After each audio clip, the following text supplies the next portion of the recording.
মুসলমান ভাইরা রে আমার, দাহিয়াতুল কালবি এমন বড় সন্ত্রাসী, দাহিয়ার কানের মধ্যে খবর গেল ওমরের প্রশংসা করে মক্কার মহিলারা, ওমর এত ভালো, যে ওমরের কোনো নাম গন্ধ নাই, যে ওমরের কোনো প্রশংসা নাই, সে ওমর এত প্রশংসা মুখর কেমনে হয়ে গেল? ওই ওমর যার সাথে থেকে থেকে এত পবিত্র হয়ে গেছে, এত ভালো হয়ে গেছে, ওই মানুষটাকে আমি দাহিয়া এক নজর দেখতে চাই। এই ভেবে ভেবে চিন্তা করে করে হাঁটি হাঁটি পা পা করে আমার নবীজির ভরা মজলিসে হাজির হয়ে গেছে। নবীজি এইভাবে সাহাবীদেরকে নিয়ে বয়ান করতেছে, ওই গেটের মধ্যে এসে দাহিয়াতুল কালবি হাজির হয়ে গেছে। আমার নবীর বাম পাশের যিনি সাহাবী, উনি হইলেন হযরত ওমর, আর বাম পাশে সব সময় থাকতেন হযরত সিদ্দিক আকবর আবু বকর। আবু বকর ডান পাশে আর ওমর হলো বাম পাশে। হযরত ওমরের চোখ যায় দাহিয়াতুল কালবির চেহারার মধ্যে পড়েছে। দাহিয়াতুল কালবি ওমর দেখার সাথে সাথে লাফ দিয়া দাঁড়ায়া গেছে, দাঁড়ায়া বলতেছে, ইয়া রাসূলুল্লাহ, আমাদের মজলিসে একজন আগমন করেছে, এই মক্কার মধ্যে সবচেয়ে বড় সন্ত্রাসী খারাপ মানুষ, রাসূল গো, আমাদের মজলিসে সে কেন আসলো? দাহিয়া কালবি নাপাক, দাহিয়া কালবি সন্ত্রাসী, রাসূল গো কেন আমাদের পবিত্র মজলিসে আসলো? আপনি আমারে অনুমতি দেন, তার কল্লা টুকরা করে দেব।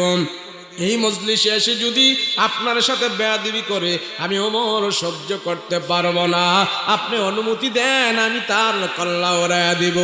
হযরত ওমর তেলে বাগুনে জ্বলে গেল। হযরত ওমর ভয়ে হযরত ওমর তরবারি নিয়া দাঁড়ায়া গেছে। ওগো নবী, আপনি আমার অনুমতি দেন, দাহিয়াতুল কালবিরে আমি একদম শেষ করে দেই। হে কেন আসলো আমাদের এখানে? ওগো রাসূল, সে তো সবচেয়ে বড় সন্ত্রাসী, সে মানুষ খুন করেছে, তার মেয়ে পর্যন্ত খুন করেছে। আল্লাহর নবী ডাক দিয়া বলে, ওমর, তুমি হঠাৎ গরম হয়ো না, কেন আসছে তুমি আগে তারে জিজ্ঞেস করে আসো, কেন আসলো, কারণ কি, কোন কারণে আমাদের মজলিসে আসলো, কারণ কি, তুমি যে একটু জিজ্ঞেস করে আসো। হযরত ওমর আমার পয়গম্বরের আদেশ পায়া হাঁটি হাঁটি পা পা করে দাহিয়াতুল কালবির দিকে যায়। আর দাহিয়াতুল কালবি ওমরের আগমনের খবর টের পায়া দেখতেছে ওমর আমার দিকে আগায় আগায় আসতেছে। দাহিয়াতুল কালবি ওমরের হাঁটা দেখা ভয় পায়া গেছে। হায় রে, ওমর যদি এখন আমারে শায়েস্তা করে বলে, আমি যত বড় সাহসী হই, আমি যত বড় সন্ত্রাসী হই, ওমরের হাত থেকে তো আমি বাঁচতে পারবো না। হযরত ওমর আমার দিকে আগায় আগায় আসতেছি, আমি এখন কি করব? থাকবো না, ভাগবো না, দৌড় দেব না, কে করব? এমন চিন্তা করতে করতে হযরত ওমর রাদিয়াল্লাহু আনহু দাহিয়াতুল কালবির সামনে যে হাজির হয়ে গেছে। এবার ওমর রাদিয়াল্লাহু আনহু ডাক দেয়া কয়, এ দাহিয়া, কেন আমাদের পবিত্র মজলিসে আসলা? কারণটা কি? কি হয়েছে তোমার বলো, কেন আমাদের পবিত্র মজলিসে আসলা? তুমি একটা সন্ত্রাসী মানুষ, তুমি একটা নাপাক মানুষ, তুমি মানুষ খুন করো, তুমি আমাদের পবিত্র মজলিসে কেন আসলা? কারণ কি? দাহিয়ারে, তুমি মুখের কথা বইল না, তোমার দিলের ভিতরে যে কথা আছে তুমি সেই কথা বলো। তোমার জবানের কথা দিলের কথা যদি এক না হয়, আমার হাত থেকে তোমাকে কেউ বাঁচাইতে পারবে না। বলো কেন আসছো এখানে? দাহিয়াতুল কালবি ডাক দিয়া বলে, গো ওমর, আমি আজকে কোনো খারাপ উদ্দেশ্যে এখানে আসি নাই, আমি মুখের কথা বলবো না, আমি দিলের কথা বলতেছি। ওমর, আমি শুধু আসছি, তোমরা কোন নবীর সাথে থাইকা এত সুন্দর আচরণ শিখেছো? মুহাম্মদ তোমাদেরকে কি শিখায়? মুহাম্মদ তোমাদের সাথে কেমন আচরণ করে তারে দেখার জন্য আসছি। এ ওমর, তুমি এত নম্র ভদ্র করে আমার সাথে কথা বলতেছো, কোন মোহাম্মদের সাথে থেকে মোহাম্মদকে আমি এক নজর দেখতে চাই। ওমর বলে, দাহিয়া দাঁড়াও, আমার পয়গম্বরের কাছে তোমার মতন নাপাক মানুষটাকে আমি এত সহজে নিতে পারি না। তুই আমার রসুলের সাথে বেয়াদবি করবি, এখানে দাঁড়া দাঁড়া, তবে আমার রসুলের কাছে আমি ডাইরেক্ট নেব না, আমার নবীর কাছে আমি জিজ্ঞেস করে আসি। নবী যদি আমাকে অনুমতি দেয় তাইলে তোমাকে সেখানে নিয়ে যাব, আর অনুমতি না দিলে এখান থেকে তোমাকে আমি সরায়া দিব, কোনো কথা বলতে পারবা না, এখানে তুমি দাঁড়ায়া থাকো।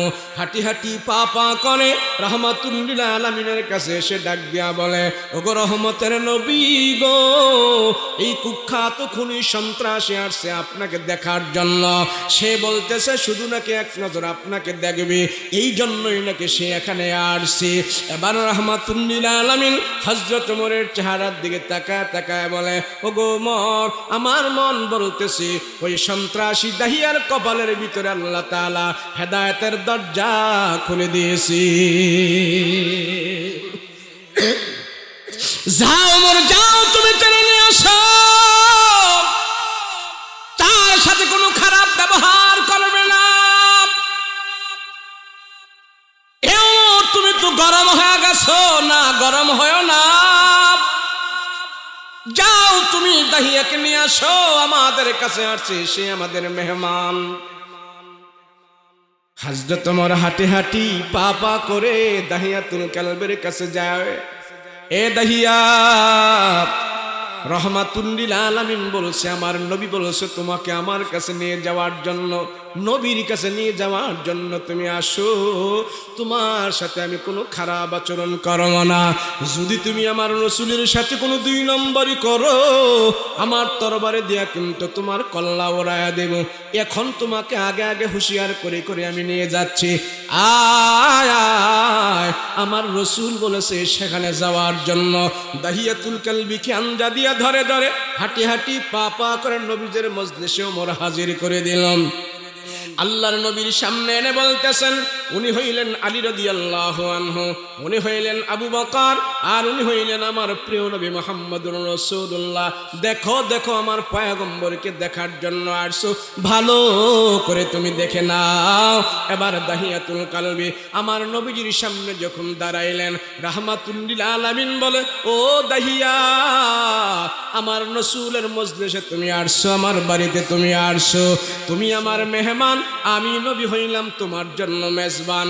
আমার পক্ষ থেকে এখন তোমাদের জন্য আমি রসুল মেহমানদারি করব।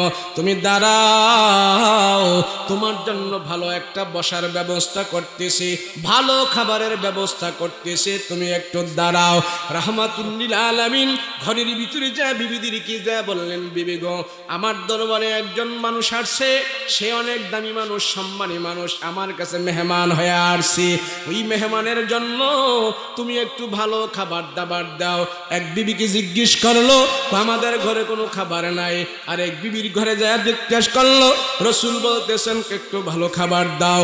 এবার এমন করতে করতে সব বিবিদের ঘরে যায় দেখলেন রসুলের ঘরে কোনো খাবার নাই। রাহমাতুল লিল আলামিন তার জন্য ভালো কোনো খাবার পায় নাই, ভালো বসার জায়গা দিবি এমন জায়গাটুকু নবীজি তার জন্য বিছানার সুযোগ করতে পারে নাই। এবার দাহিয়ার সামনে এসে বলে, ও দাহিয়া, তুমি আমার পয়গম্বরের দরবারের একজন মেহমান, আমি নবী তোমার জন্য সুন্দর খাবারের ব্যবস্থা করতে পারি নাই, আমি তোমার জন্য সুন্দর একটা বসার আরামের ব্যবস্থা করতে পারি নাই। দাহিয়া, তুমি আমার রসুলের মেহমান, আমি তোমার জন্য মেজবান, তোমার জন্য ভালো খাবার এবং ভালো বসার ব্যবস্থা করা এটা আমার দায়িত্ব। দাহিয়া দাঁড়াও, তোমার জন্য ভালো খাবার পাই নাই, ভালো বসার কোনো জায়গা পাই নাই। এই ভাবিয়া আল্লাহর নবী রাহমাতুল লিল আলামিনের মাথা থেকে রুমালটা খুলে ফেললেন, খুইলা বলতেছেন, দাহিয়া, এই রুমালটা আমার জমিনের মধ্যে ছড়ায়া দিলাম, মাটির মধ্যে নবীজি বিছায়া দিছে। আর দাহিয়া কালবিকে আহ্বান করে বলতেছে, বসা, এই মুহূর্তে আমার রসুলের কাছে আমার রুমালটাই হইল আমার কাছে সবচেয়ে বড় দামি, এই রুমালের মধ্যে বৈশা তুমি মেহমানদারি আদায় করে নাও। আল্লাহু আকবার। আমার নবী রাহমাতুল লিল আলামিনের ব্যবহার দেখা আরে সবচেয়ে বড় খুনি, সবচেয়ে বড় সন্ত্রাসী যেই দাহিয়া মানুষ খুন করে, হত্যা করে, তার মেয়েকে পর্যন্ত সে জীবন্ত কবর দিয়ে ফেলেছে। আমার রাসূলুল্লাহ যখন নাকি তার সাথে আখলাক দেখাইছে, ভালো ব্যবহার দেখাইছে, নবীজির আখলাক আর ভালো ব্যবহারটা দেখে দাহিয়া কলবে দাঁড়ায় দাঁড়ায় কান্না শুরু করে দিয়েছে। ওগো রহমতের নবী, আমার বংশধর থেকেও আমি এতটুকু সম্মান পাই নাই। আমি একজন খুনি, আমাকে দেখলে মানুষ ভয় করে, আমি মানুষকে খুন করি, আমার দেহ আত্মা মন কোনোদিন নরম হয় না। কিন্তু আপনার আচার ব্যবহার দেখে আমার দিলটা মোমের মতো নরম হয়ে গেছে। দাহিয়াতুল কালবি দাঁড়ায় দাঁড়ায় কান্না করতেছে আর চোখের পানি ছেড়ে ছেড়ে বলতেছে, হায় রে, এমন মানুষটা তার মাথা থেকে আমার জন্য রুমালটা বিছায়া দিয়েছে। আমার মন বলতেছে মুহাম্মাদের চাইতে পুত পবিত্র উত্তম মানুষ আর দুনিয়াতে একজনও নাই। দাহিয়াতুল কালবি দাঁড়ায় দাঁড়ায় কান্নে রুমালের উপরে বসতে চায় না, বসতে চায় না, বসতে চায় না। ও রাহমাতুল লিল আলামিন নবী আমার, আমি এক তো সবচেয়ে বড় সন্ত্রাসী, নাপাক মানুষ, আমি খুনি। এই জমিনে মক্কার ভিতরে আমার থেকে খারাপ মানুষ নাই। আমার মতন একটা খারাপ মানুষ আপনার রুমালের মধ্যে বৈশা রুমালটারে অপবিত্র করতে চাই না।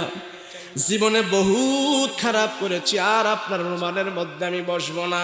আল্লাহর নবী তারে জোর করে বসাইলেন, দাহিয়া তুমি খারাপ হও আর ভালো হও সেটা তোমার বিষয়।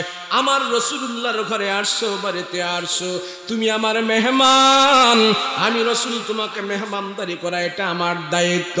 নবীজি তার রুমালের উপরে মেহমানকে বসায়া দিল। আর দাহিয়া কালবি হযরত ওমর আবু বকরকে ডেকে বলে, ওগো আবু বকর, ওগো ওমর, তোমরা যদি আমাকে গ্রহণ করো, আমি এই মুহূর্তে সিদ্ধান্ত নিতে চাই, আমি আর আমার গোত্রে যাব না, আমি আর আমার পিছনে যাব না। ও ওমর, তোমার রাসূলের হাতে আমার হাতটা লাগাইয়া আমাকে কালমা পড়ায়া দিয়া মুসলমান বানায়া দাও। আল্লাহু আকবার। আরে মুসলমান, রাসূলের আখলাক দেখিয়া বিশ্ব সন্ত্রাসী, টপ লেভেলের সন্ত্রাসী,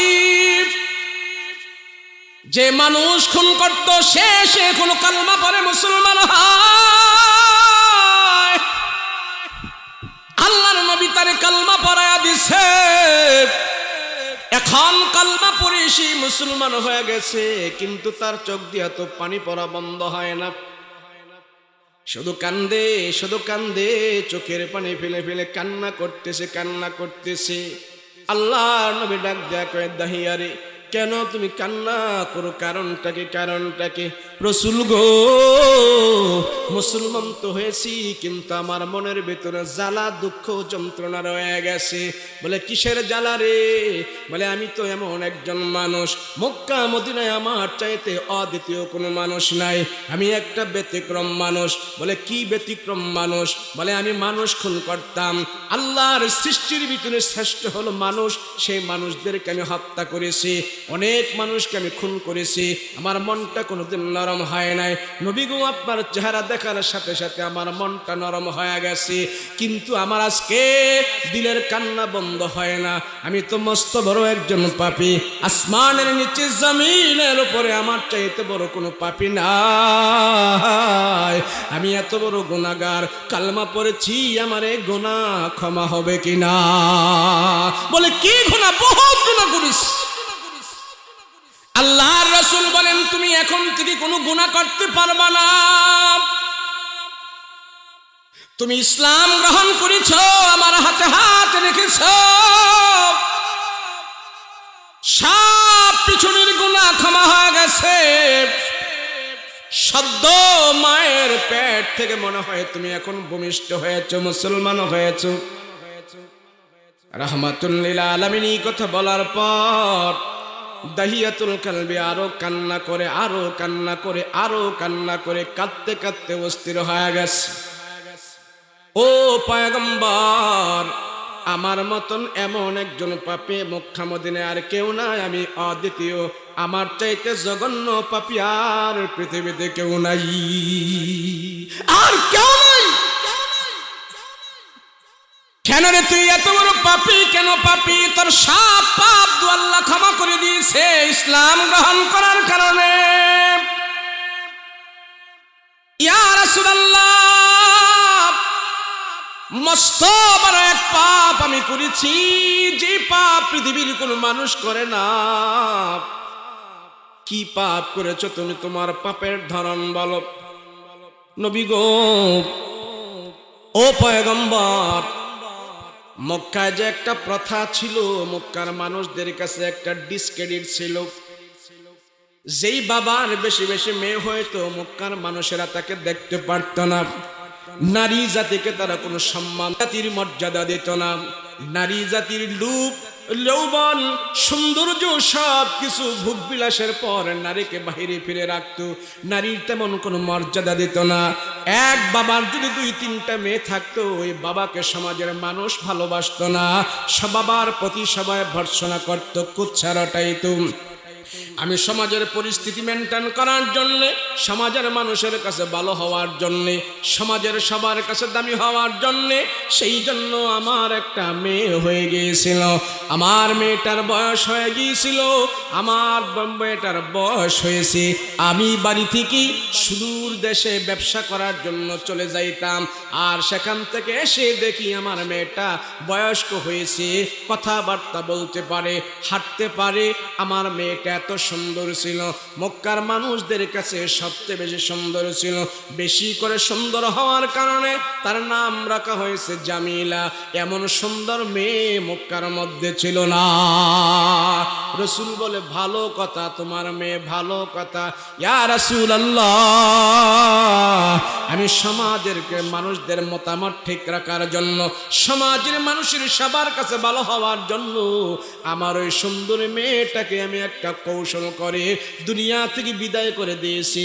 মেয়ে আমার চলে যাক, তারপরও মানুষের সাথে আমার ভালোবাসাটা থাক, সমাজের ভালোবাসা যেন ধরে রাখতে পারি, সমাজের সবার কাছে যেন আমি ভালো হয়ে থাকতে পারি।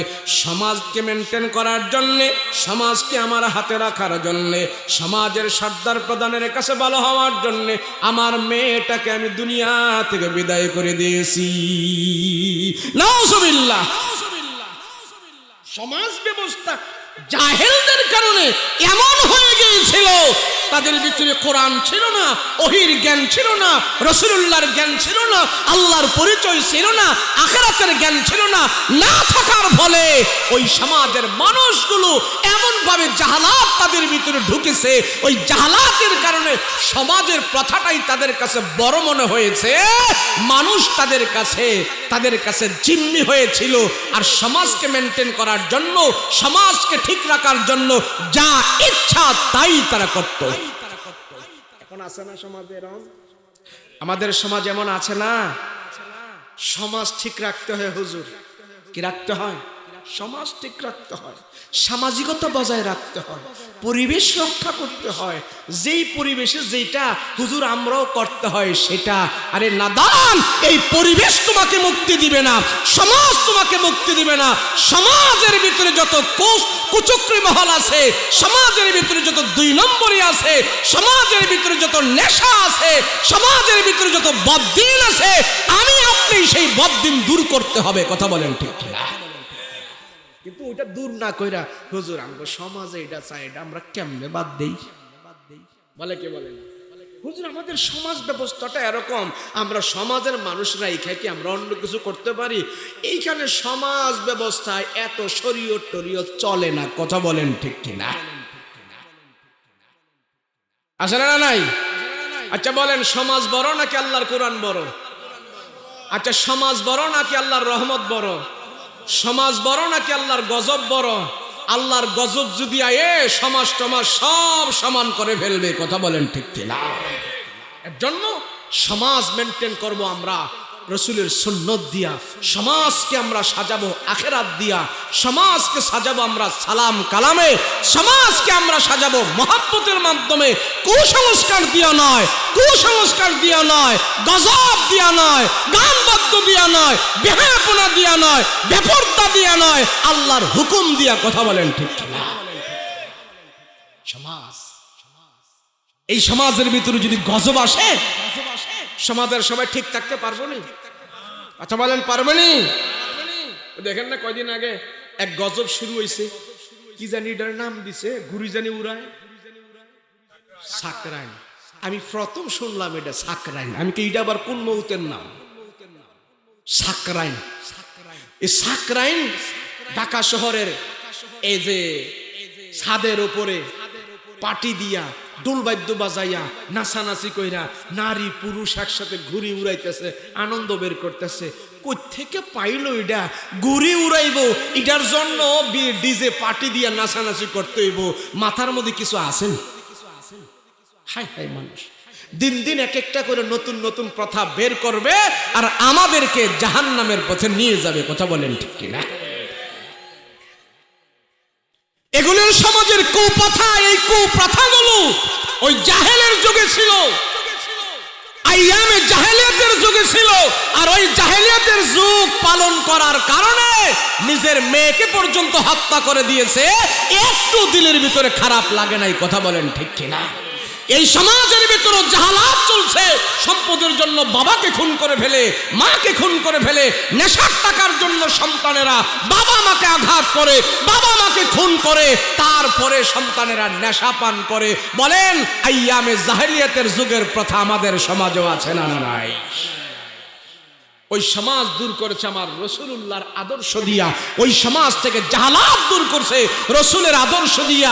এই সমাজ থেকেও যদি জাহালাত দূর করতে হয়, এই সমাজের ভিতরে যদি শান্তি প্রতিষ্ঠা করতে হয়, আমার রসুলের আদর্শ ছাড়া কোনো বিকল্প ব্যবস্থা নাই। কথা বলেন ঠিক কিনা? দাহিয়া কালবি খালি কাঁদতেছে, খালি কাঁদতেছে, চোখের পানি কাঁদতেছে, ছাড়তেছে, কাঁদতেছে, কাঁদতেছে।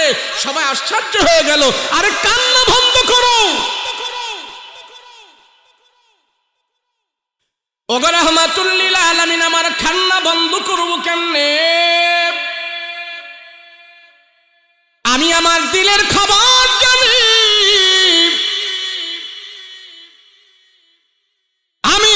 অন্তরের খবর জানি, আমি যে কত বড় পাপী।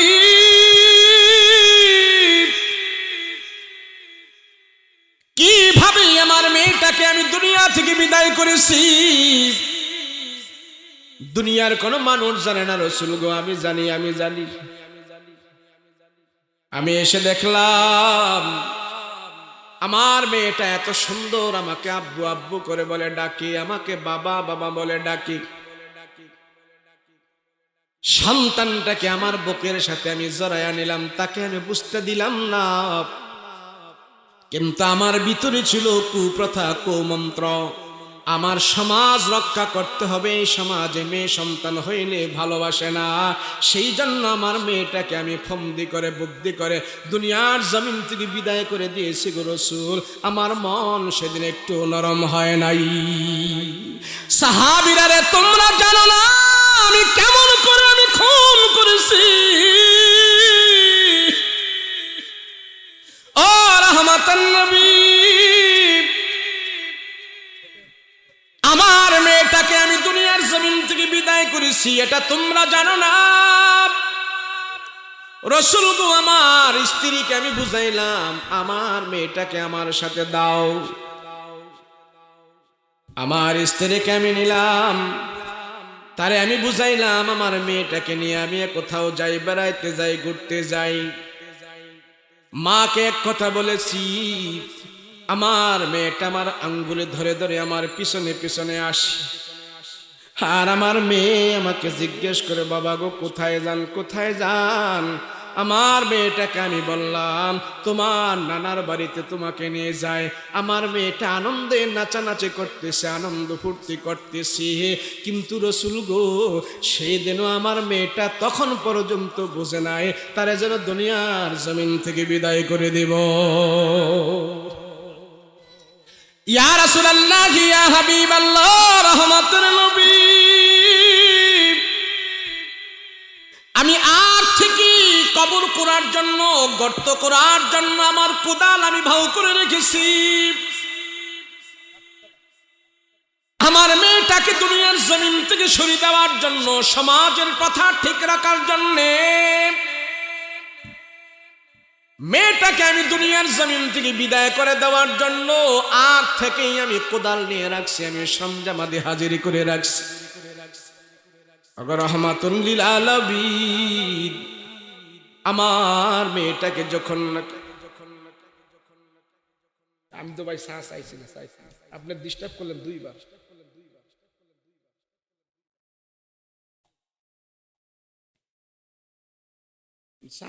আপনার চা খাইলে হ্যাঁ এক কাপ করে দেন তুই চল ভাই। প্রত্যেক দিন আমরা প্রতিদিন খোদার দিন 30 দিন, আপনারা মনে করেন এখানে বসে ওয়াজ করা এত সহজ? 10 মিনিট ওয়াজ করে দেখেন না, তলের উপরে সব ঘেমে যাবেন না। খোদার দিন 30 দিন প্রত্যেক দিন এইভাবে কথা বলতে হয় আমাদের। একটু সাইডে ফাইডে সাইড টক হইলে আমাদের মাথার এলোমেলো হয়ে যায়, শোরটা এলোমেলো হয়ে যায়, কথাটা এলোমেলো হয়ে যায়। এটা আপনাকে বুঝাইতে পারুন না। মার প্রসব বেন্দা যেমন বাপে বুঝে না, বক্তার দুঃখ শ্রোতারা কোনোদিন বুঝে না। অনেক কঠিন। দেখেন না বক্তারা বেশি দিন বাঁচে না, কেরে জানেন? অগমহা, কথা বলা, রানিং করা, তিনটাই স্বাস্থ্যের জন্য ক্ষতিকর। বিশেষ রহমত যদি বক্তাদের উপরে না থাকতো, বক্তারা এইভাবে বাঁচার কথা না। আল্লাহ আমাদের সবাইকে বোঝার তৌফিক দান করেন, বলেন আমিন। আমি সময় তো নাই, আপনাকে তাবারক আছে, দোয়া আছে, আবার ঠান্ডা পড়ছে, সেজন্য আমি লম্বা চূড়া কথা তো কইতে পারতেছি না। লম্বা চূড়া কথার অন্যদিকে যাওয়ার কোন সুযোগও নাই। এই কথাটা আমি সংক্ষেপে বলে এরপরে 8-10 মিনিট কিছু কথা বলে এরপরে মোনাজাত করে দিব। অসুবিধা আছে? কেউ কেউ যদি বলেন যে হুজুরে ওয়াজ বেশি লম্বা হয়ে যেতেছে গা, লম্বা হয়ে গেলে কিন্তু আর একটা বিপদ আছে। বিপদ কি জানেননি? তাবারক আবার ঠান্ডা হয়ে যাবো গা। তখন কইবে বিদায় কুমিল্লাতে এসে ওয়াজ করে আমাকে গরম তাবারক ঠান্ডা করে লাগছে। ওয়াজ তাবারক এটা ভালো জিনিস, একটা মেহমানদারি, এটা ভালো। শেষে যদি সবাই একটু খাবার দাবার করে, সবাই আমরা একটু খাবার দাবার খাইলাম, এটা ভালো না? আলহামদুলিল্লাহ, এটা ভালো। যারা এই ব্যবস্থাপনাটা করে, যাদের অর্থ শ্রম দিয়ে একটু তাবারকের ব্যবস্থা করে, খাবার দাবারের ব্যবস্থা করে, আমি মনে করি এটা তাদের দিল থেকে করে আপনাদের জন্য মেহমানদারি। আল্লাহ যেন মেহমানদারিটা কবুল করে, বলেন আমিন।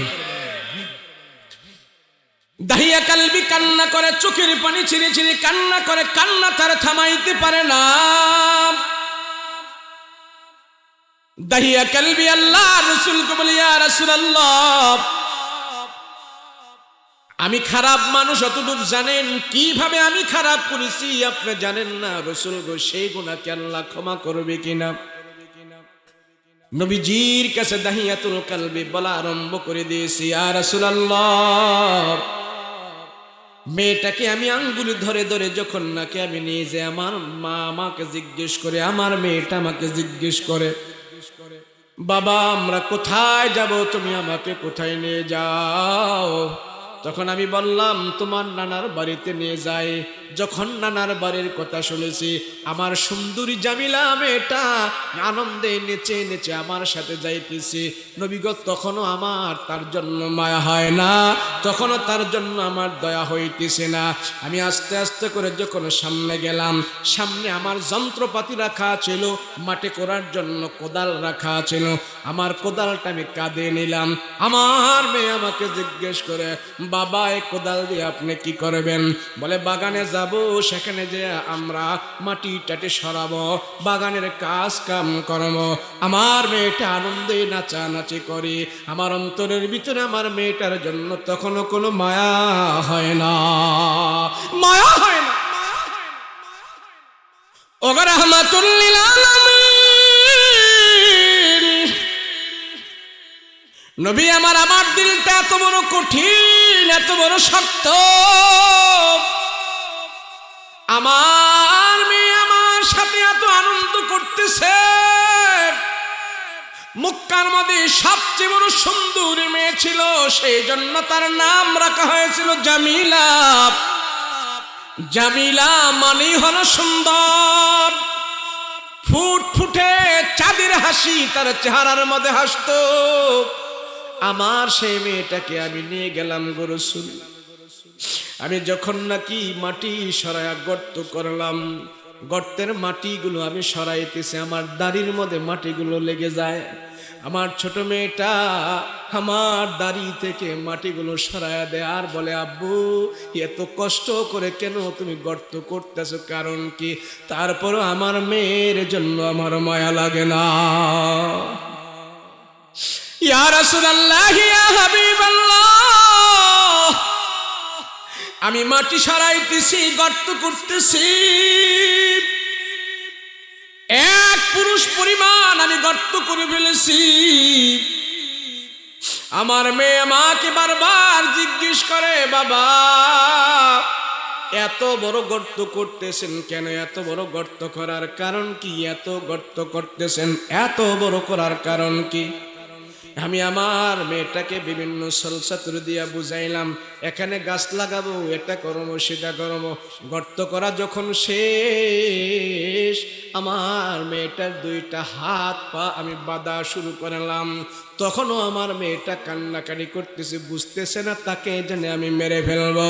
ওগো রহমাতুল লিল আলামিন, আমার মেয়েটাকে আমি দুইটা পাও একসাথে বেঁধে ফেললাম, হাতটাও যখন বেঁধে ফেললাম, আমার মেয়েটাকে আমি যখন নাকি ধাক্কা দিয়া গর্তের ভিতরে ফালাইলাম, তখন আমার মেয়েটা একটা চিৎকার মেরেছে, জবান দিয়া বলতেছে, ওগো বাবা আমি বুঝে ফেলেছি, এখন আমি বুঝে ফেলেছি, তুমি আমাকে শেষ করে দিবা। রাসূল গো, আমার মেয়েটা দুইটা হাত ছড়ায় দিয়েছে, এইভাবে আমি জাবরা ধরিয়া হাতগুলো বেঁধে ফেলেছি।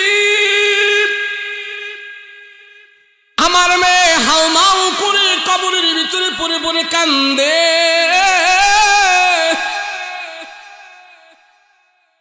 আমার কাছে একটু মায়া হয় না, দয়া হয় না। আমার মেয়েটা আমাকে বলতেছে, বাবা আমি বুঝে ফেলেছি, এতক্ষণ আমি বুঝতে পারি নাই, তোমার সল সাতুরি আমি বুঝি নাই। বাবা গো, তুমি আমাকে দুনিয়ার জমিন থেকে বিদায় করে দিবা, তুমি আমাকে মেরে ফেলবা। ও বাবা, আমি দুনিয়াতে তোমাকে বাবা বলে পরিচয় দিব না, আমি সমাজে মুখ দেখাবো না, তোমার সাথে আমি থাকবো না, আমি অন্যত্র চলে যাব, আমি ভিক্ষা করে খাবো, তারপরেও তোমাকে বাবা বলে আমি ডাক দিব না। তুমি আমাকে এইভাবে নির্যাতন করে করে তুমি আমাকে মায়েরও না। আমার রাসূল আমার দিলে তারপরেও দয়া হয় না। আমার মেয়েটা যখন বাঁচার জন্য চিৎকার করেছে, আমি দূর থেকে একটা পাথর দিয়া তার মাথার মধ্যে আঘাত করেছি। আমার জীবন্ত মেয়েটা হাউমাউ করে সেখানে কান্নাকাটি করছি, আমার দিলের ভিতরে তার জন্য মায়া হয় নাই। ইয়া রাসূলুল্লাহ, ইয়া হাবিবাল্লাহ, পয়গম্বর, আসমানের নিচে জমিনের উপরে আমার মতো এত জঘন্য, এত পাপী দুনিয়াতে আর একজন নাই। রাসূল, আমি কলমা পড়ে মুসলমান হয়েছে, আর আমার মেয়ের হত্যার কথাটা যখন মনে হয়, আমার মনে হয় আল্লাহ আমাকে জান্নাত দিবে না, আমি জান্নাত পাবো না। আল্লাহ ডাক দিয়া কয়, এ পয়গম্বর, তারে জানায়া দিন, ইসলাম গ্রহণ করার পর সে যেন এমন না করে। এখন থেকে যদি ভালো হয়ে যায়, আমি আল্লাহ তাআলা তার উপরে রহমত দান করব। দাহিয়া কালবি বলে, ইয়া রাসূলুল্লাহ, ইসলামের ভিতরে গ্রহণ করে ফেললাম, রাসূলের হাতে হাত রাখলাম, আমার পয়গম্বরের সাথে আমার জীবন কাটামো, আর কোনোদিন আমি এমন করব না। দাহিয়া কালবি ইসলাম গ্রহণ করার পর মানুষ মারবে তো দূরের কথা, একটা পিপিলিকা পর্যন্ত সে মারে নাই। আল্লাহু আকবার।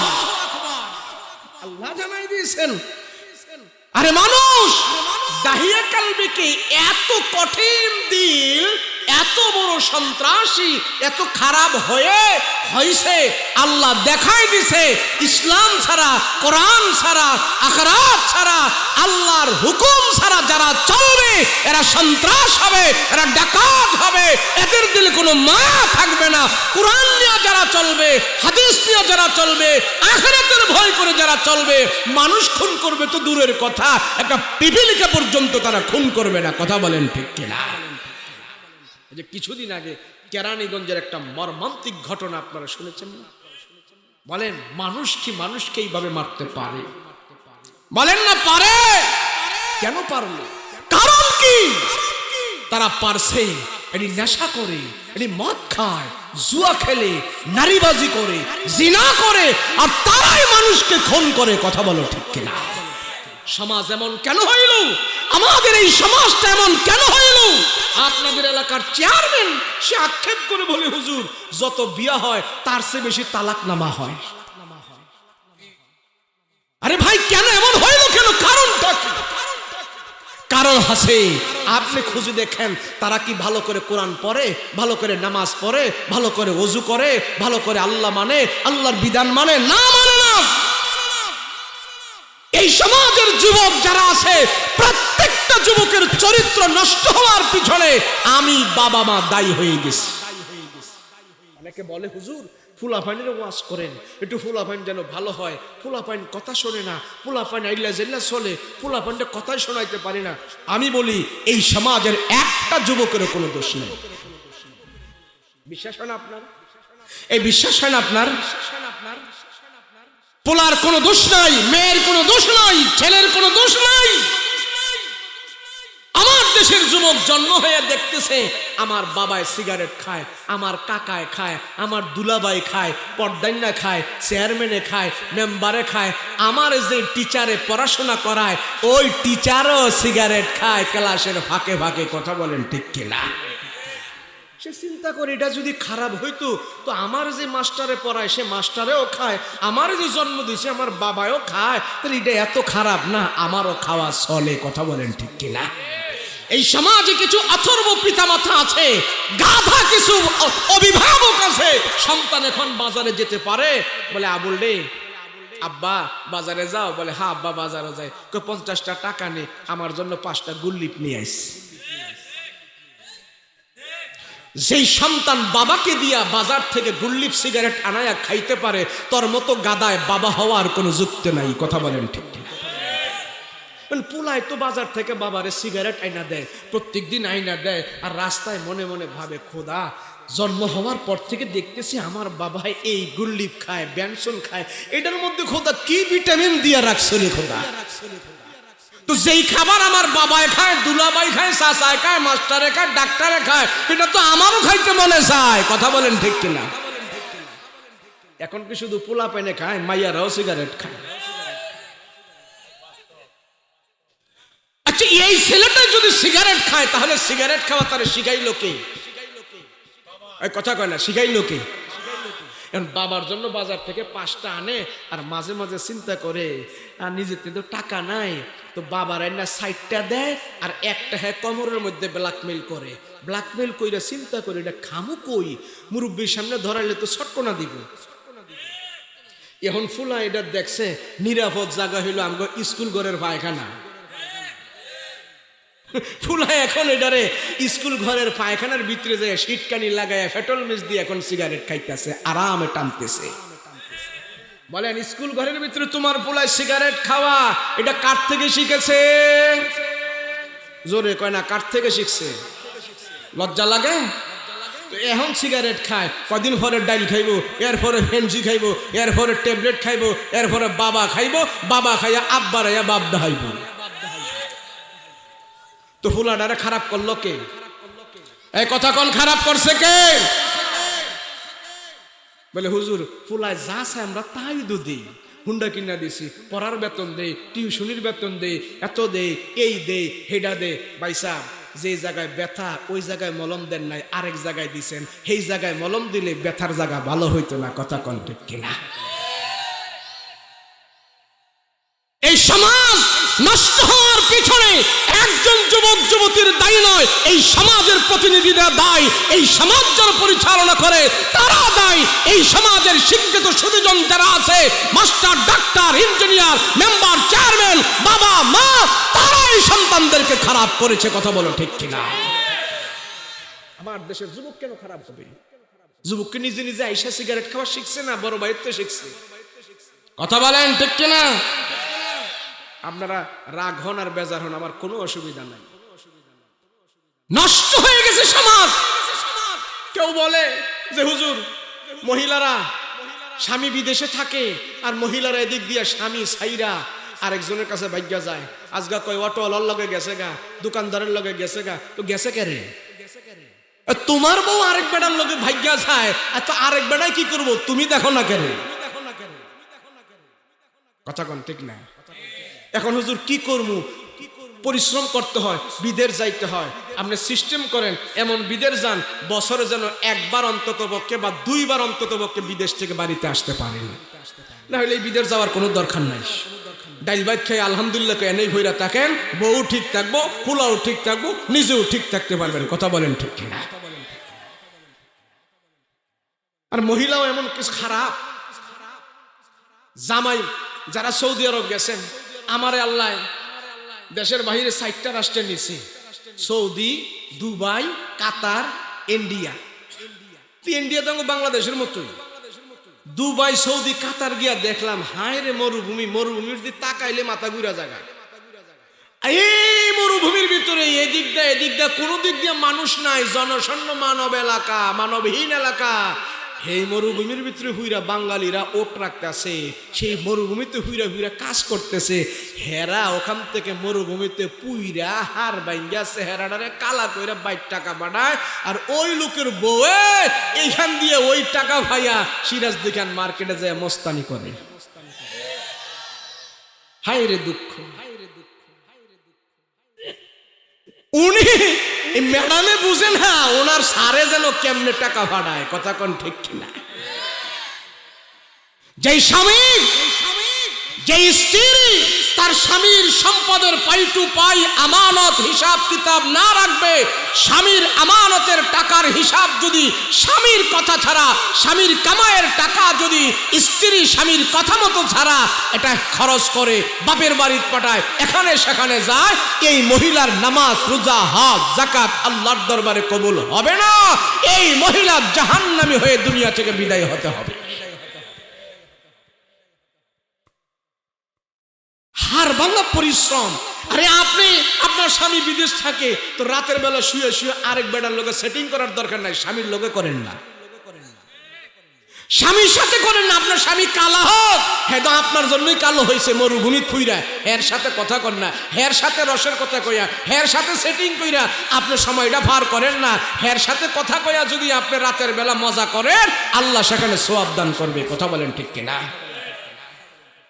আর এমন করে দেখে ফোলাফাইনও খারাপ হইতেছে, মা বাবার কারণে খারাপ হইতেছে, সন্তানগুলো খারাপ হইতেছে, কথা বলেন ঠিক কিনা? ফোলাফাইন এখন ইমন খারাপ। এই বাবা, এই একটা আহারে, আপনি মুরব্বী মানুষ, আপনি শুরু করছেন বল।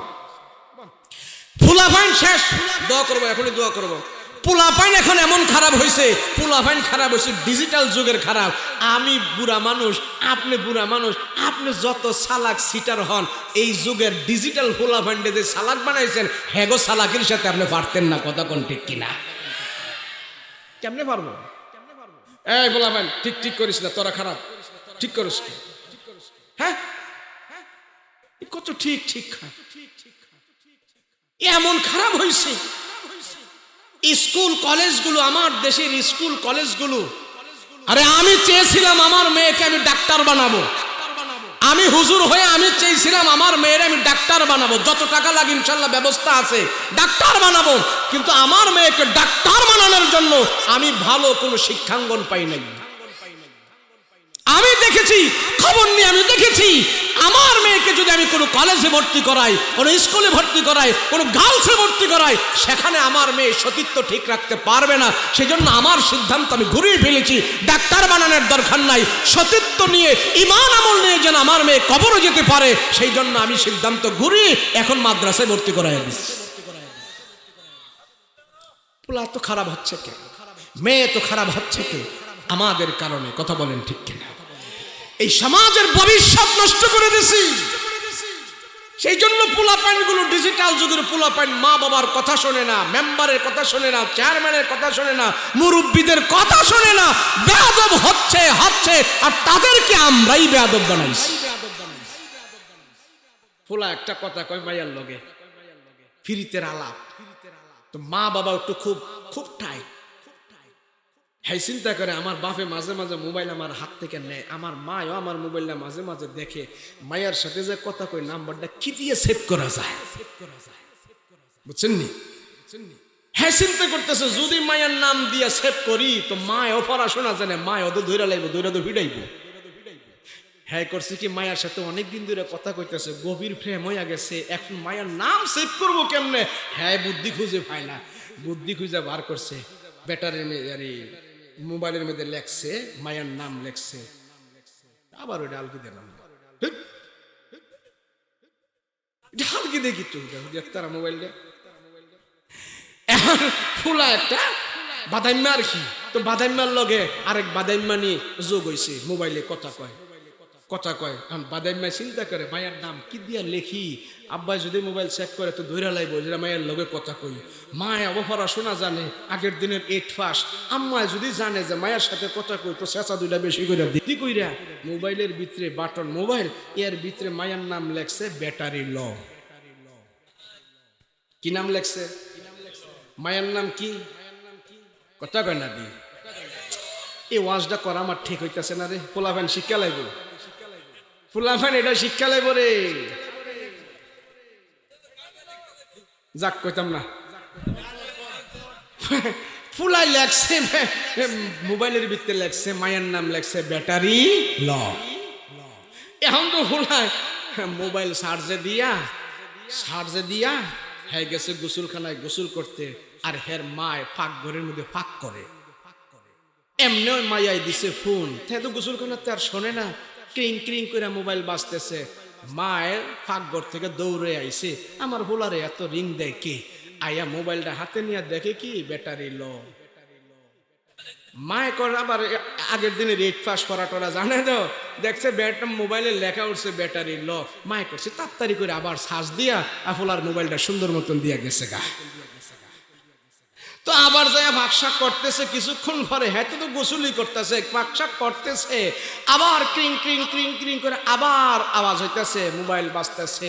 মায় কই এত ফোন দেখে তারে, আবার আইছে, আইয়া মোবাইল হাতে নিয়ে দেখে হ্যাঁ লেখা উঠছে ব্যাটারি ল।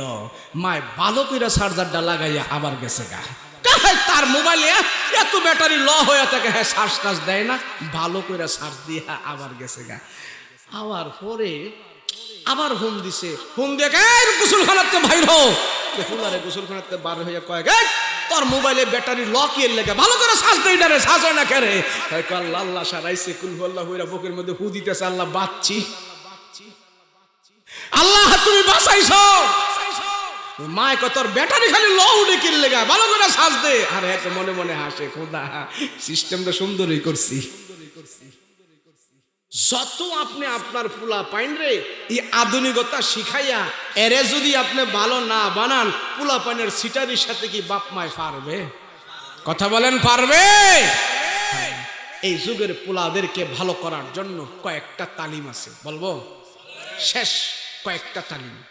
1 নম্বর তালিম, আপনি আপনার সন্তানকে বলবেন ইয়া বুনাইয়া আকিমিস সালাহ, নামাজ পড়তে হবে।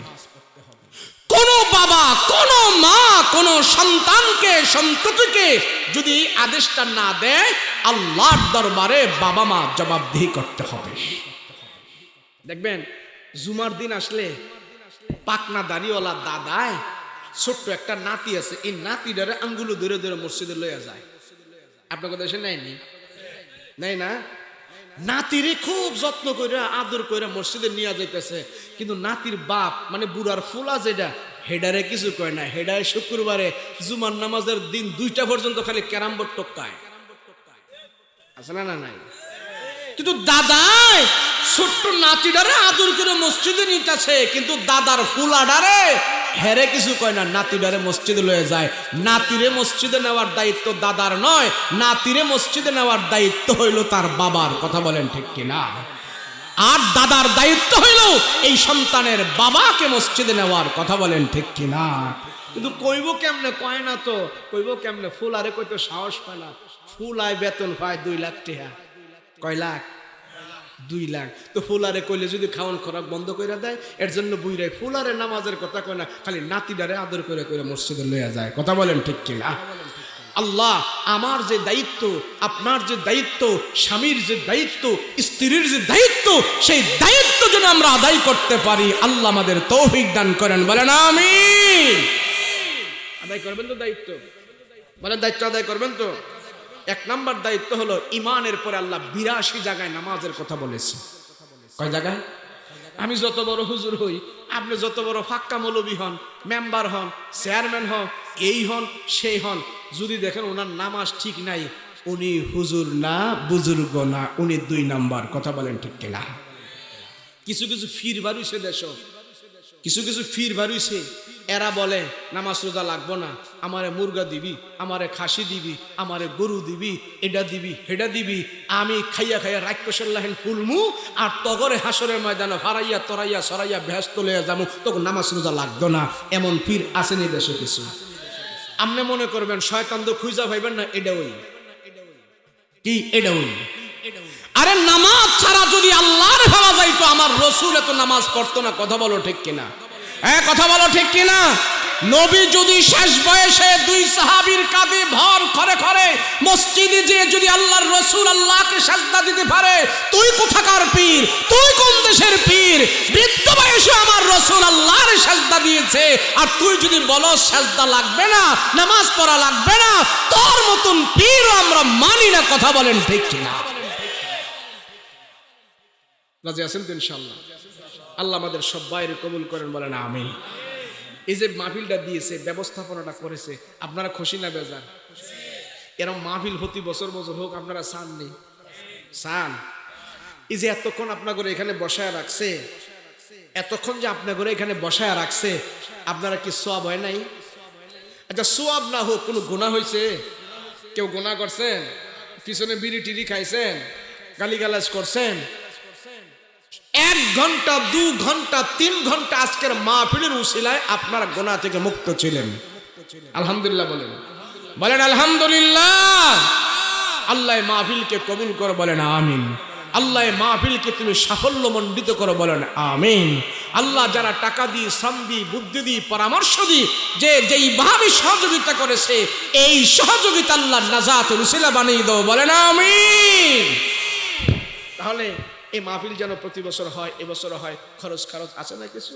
তাহলে মাশাআল্লাহ দিলে যারা একটু শরীক থাকবেন, আমার কম আছে কম দিয়ে শরীক থাকবো, আমার বেশি আছে আমি বেশি দিয়ে শরীক থাকবো, এমন যদি কেউ থাকেন সংক্ষেপে আপনারা বলতে পারেন বা দিতে পারেন যে হুজুর আমি 1000, 2000, 3000, 5000, 10000, 50000, 20000 আমি দিব। এমন আছে কেউ? আছে? এই মাহফিল হোক, আপনারা চান না? তো চাইলে কি চোখ দিয়ে চাইলেই হবে নাকি টাকা টাকা দিতে হইব? হ্যাঁ বলেন যে আমি হুজুর 10000, 20000, 50000, 1000, 2000, 3000, 5000 দিব, এমন আছেন কে? বলেন। ভালো কাজে সম্পৃক্ত থাকেন। মাশাআল্লাহ, আলহামদুলিল্লাহ। কি নাম বাবা? দুলাল মির্জা। 1000 টাকা দিবেন, আল্লাহ কবুল করেন, বলেন আমিন। যে আর কি আছে বলুন, তাড়াতাড়ি করেন। হ্যাঁ, বেশি লম্বা সূরা কালেকশন হবে না, অল্প কালেকশন বলুন। মাশাআল্লাহ। জি, আল্লাহ সবার দান আল্লাহ কবুল করেন, বলেন আমিন। আল্লাহ হায়াতে দান বরকত দান করেন, বলেন আমিন। গিয়াসউদ্দিন ভাই 3000 টাকা দিয়েছেন, আল্লাহ আপনি তার দান কবুল ও মঞ্জুর করেন, বলেন আমিন। কে? কত? মিলন হাওলাদার 1000 টাকা দিয়েছেন, আল্লাহ আব্বা আম্মার গুনাহ খাতা মাফ করেন, আল্লাহ সমস্ত বালা মুসিবত থেকে হেফাজত করেন, বলেন আমিন। আর কি আছে বলেন? ও জায়গা দি, সোহাগ মির্জা মেম্বার, বয়রাগাদের মেম্বার, কত? 5000, আল্লাহ কবুল করেন, বলেন আমিন। আরে মেম্বার হয়ে 5000 দিয়ে দিচ্ছে, বলেন না আমিন। কত মেম্বার মহিলা গো গান হই না নাই শুই না খালি টাকা দেয়, আর এই মেম্বারে ওয়াজের টাকা দিছে, বলেন আলহামদুলিল্লাহ। আর কে আছে মেম্বার? কেউ একজন না আরো আছে? চেয়ারম্যানে দিয়ে গেছে নি কিছু? হ্যাঁ, মাশাআল্লাহ, আল্লাহ কবুল করেন, বলেন আমিন। তাড়াতাড়ি করেন, যান মাশাআল্লাহ। কি বাবা নাম কি? মুসলিম বিদ্যা 1000 টাকা আল্লাহ কবুল করেন বলেন আমিন। আল্লাহ জানে মালে বরকত দেন বলেন আমিন। আল্লাহ হায়াত তৈয়বা দান করেন বলেন আমিন। আর কে আছে বলেন? বলেন মা বোনেরা আসেনি? এরা তো মাশাআল্লাহ 5 টাকা 10 টাকা দিলে 1 টাকার বরকত বেশি, 1 টাকা অনেক টাকা হয়। মাশাআল্লাহ দেন, কবুল করেন বলেন। আসেনি মা বোনদের ছোট ছোট বাচ্চা পাঠাই দেন, টাকা দিব হেরা। হ্যাঁ যান, রুমাল দেন আপনারা, আমি দিব রুমাল, যান না আপনারা তাড়াতাড়ি করেন যান। মাশাআল্লাহ যারা অল্প আছে অল্প দিব, 10 টাকা 5 টাকা 20 টাকা 50 টাকা 100 টাকা। মনে করেন না 5 টাকা 10 টাকা দিলে আর কি হইব? আরে 5 টাকা 10 টাকা দিলে আরো বেশি সওয়াব হইব, কারণ গুড়া মাছে ভিটামিন বেশি, বুঝছেন? দেন মাশাআল্লাহ দেন, তাড়াতাড়ি করেন। লা ইলাহা ইল্লাল্লাহ, লা ইলাহা ইল্লাল্লাহ, লা ইলাহা ইল্লাল্লাহ, লা ইলাহা, লা ইলাহা ইল্লাল্লাহ, লা ইলাহা ইল্লাল্লাহ, লা ইলাহা।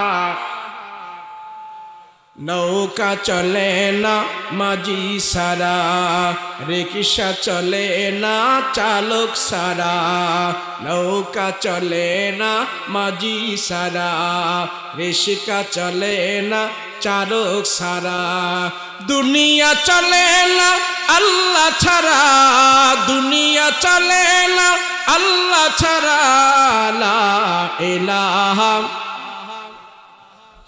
লা ইলাহা ইল্লাল্লাহ, লা ইলাহা ইল্লাল্লাহ, লা ইলাহা, লা ইলাহা ইল্লাল্লাহ মুহাম্মাদুর রাসূলুল্লাহ সাল্লাল্লাহু আলাইহি ওয়াসাল্লাম। মাশাআল্লাহ, আল্লাহ আমাদের সবাইকে কবুল করেন বলেন আমিন। হুজুর তাবারক দেওয়ার সিস্টেম কেমনে? এখানে দিবেন? মাশাআল্লাহ। মুনাজাতের আগে তো সুন্দর করে লাইন ধরেন, সিরিয়াল ধরেন।